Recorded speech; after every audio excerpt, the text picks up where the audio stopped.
Assalamualaikum warahmatullahi wabarakatuh. A'udzu billahi minasyaitonir rajim. Bismillahirrahmanirrahim. Alhamdulillahi rabbil alamin. Allahumma shalli ala sayyidina Muhammad wa ala ali sayyidina Muhammad. Sahabat-sahabat Fatayat yang saya cintai, alhamdulillah Allah memberi kesempatan kita untuk bertemu Ramadan pada tahun ini. Mudah-mudahan kesempatan yang Allah berikan benar-benar kita bisa manfaatkan untuk lebih mendekatkan diri kita kepada Allah. Amin ya rabbal alamin.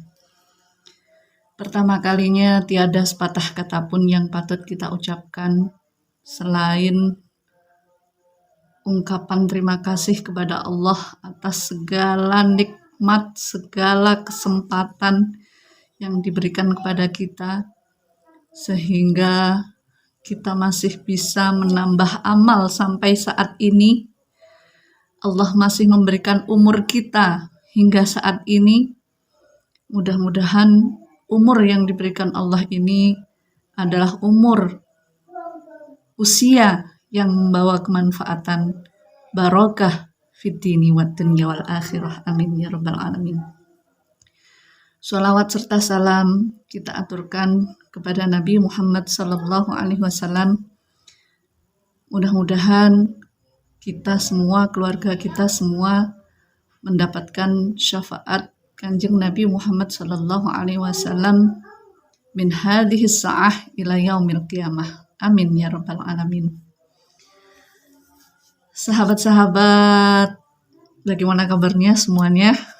Mudah-mudahan sehat semuanya, baik semuanya, keluarganya bahagia, anak-anaknya bahagia semuanya. Alhamdulillah pada kesempatan ini saya akan menyampaikan sedikit ilmu tentang rumah tangga yang samaraba, sakinah, mawaddah, warahmah, dan juga barokah, yang tidak hanya terjadi ketika kita jadi pengantin baru saja. Jadi gimana kita sampai usia menua bersama suami, kita masih tetap merasakan samarabanya itu. Jadi tidak hanya dirasakan ketika masih pengantin baru yang masih romantis mungkin ya, masih perhatiannya maksimal, tetapi ketika usia tua saling cuek mungkin ya, itu jangan sampai seperti itu. Nah, bagaimana triknya atau bagaimana teorinya? Ini sekedar teori ya, jadi mungkin di usia fatayat kan memang belum sampai menua gitu. Jadi kita mungkin masih berada di tahap pertengahan begitu. Meskipun banyak juga di usia pertengahan ini ada yang sudah divorce atau bercerai begitu ya, karena memang mungkin suatu hal yang hanya mereka sendiri yang mungkin memahami. Jadi yang pertama, bagaimana kita tetap bisa merasakan keluarga yang sama raba hingga usia menua. Itu yang pertama adalah tahabbun, yaitu saling mencintai antara suami dan istri. Jadi jangan sampai rasa cinta itu hanya terjadi ketika di awal pernikahan saja, tetapi ketika sudah di pertengahan ataupun setelah pertengahan ya, menginjak usia tua, tetapi yang ada hanya kasih sayang, itu sebenarnya kurang pas juga. Tapi bagaimana tetap meskipun di usia tua kita tetap mencintai pasangan kita. Jadi bagaimana perhatian yang kita berikan tidak ada yang berubah. Jadi rasa cinta antara suami istri harus tetap kita tumbuhkan agar kehidupan keluarga itu bisa terjalin romantisnya itu sampai tua begitu. Bisa mungkin meskipun sudah punya anak, mungkin bisa bepergian cuma berdua, ya, mungkin bisa ziarah atau pergi ke suatu tempat yang hanya berdua. Nah, itu bisa menumbuhkan rasa cinta itu. Atau mungkin kita bisa menghadiri pernikahan saudara kita atau mungkin teman kita berdua, ya.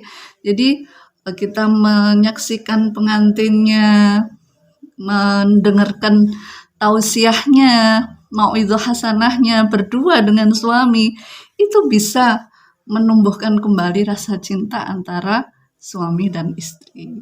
Bisa dicoba ya. Yang kedua yaitu ta'awun atau saling membantu. Jadi sang suami juga jangan jaim. Jangan merasa ini bukan tanggung jawab saya untuk nyuci baju, untuk nyapu. It's not my duty misalkan ya. Jadi bagaimana antara suami dan istri bisa saling membantu sebisanya.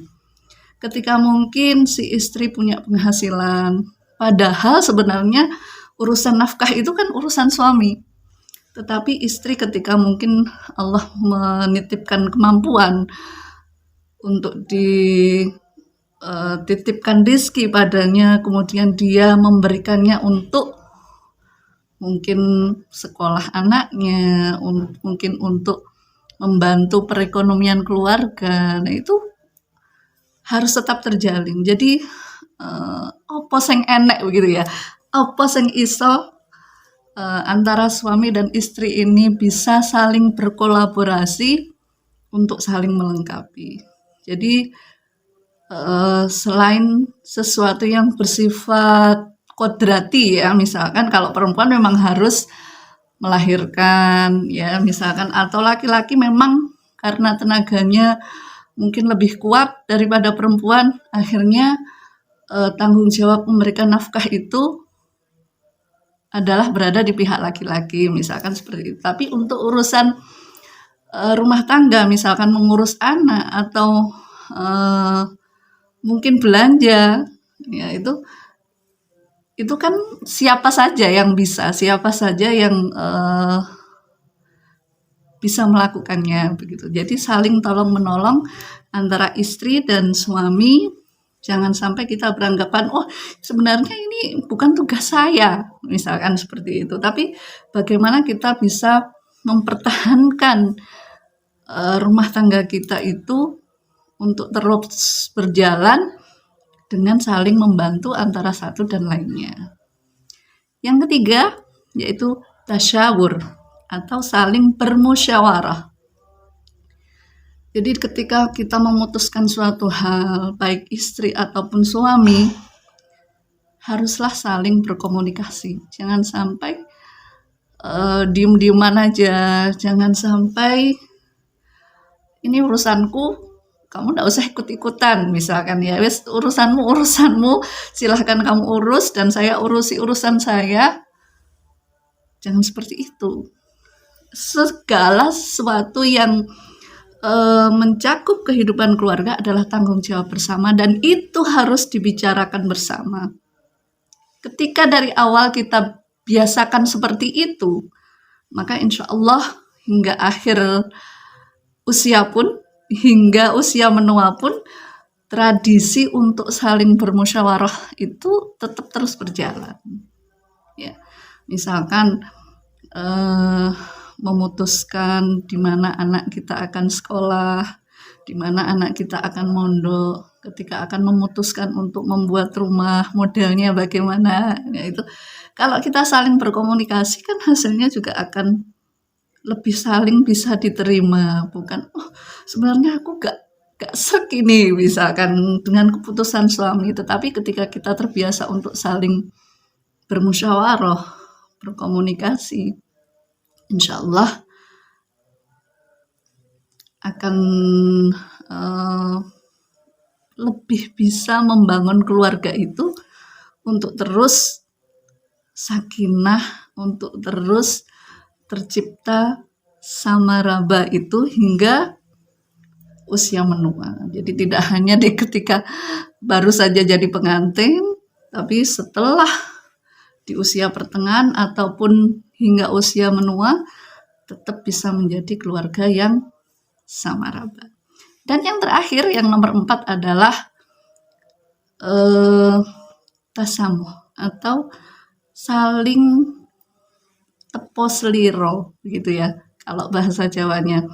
Jadi bagaimana kita suami istri itu saling merasa melengkapi, bahwa kita itu tidak bisa hidup sendiri tanpa ada suami kita. Apa yang sudah kita dapat selama ini mungkin kalau nggak didukung suami, atau suami yang didapat segala sesuatunya itu tidak akan tercipta ketika tidak ada istrinya, begitu. Saling menghormati, saling menghargai, begitu ya. Bahwa we are nothing if we not together, begitu ya. Jadi kita ada karena kita bersama. Segala sesuatu yang kita capai adalah keputusan bersama, adalah pencapaian bersama. Insya Allah ketika kita bisa seperti itu, memang berat ya, karena memang masing-masing punya karakter. Kadang kalau sudah wataknya itu berubahnya itu sulit, tapi setidaknya kita sudah tahu ilmunya. Oh ternyata kuncinya seperti ini. Jadi mungkin sedikit banyak bisa kita praktekkan. Sekian dari saya, mudah-mudahan sedikit ilmu yang saya sampaikan bisa saya laksanakan, juga bisa kita laksanakan bersama-sama, bisa kita praktekkan di keluarga kita masing-masing. Mudah-mudahan barokah, bermanfaat. Apabila ada khilaf, mohon maaf yang sebesar-besarnya. Ila liqa' ma'assalamah. Wassalamualaikum warahmatullahi wabarakatuh.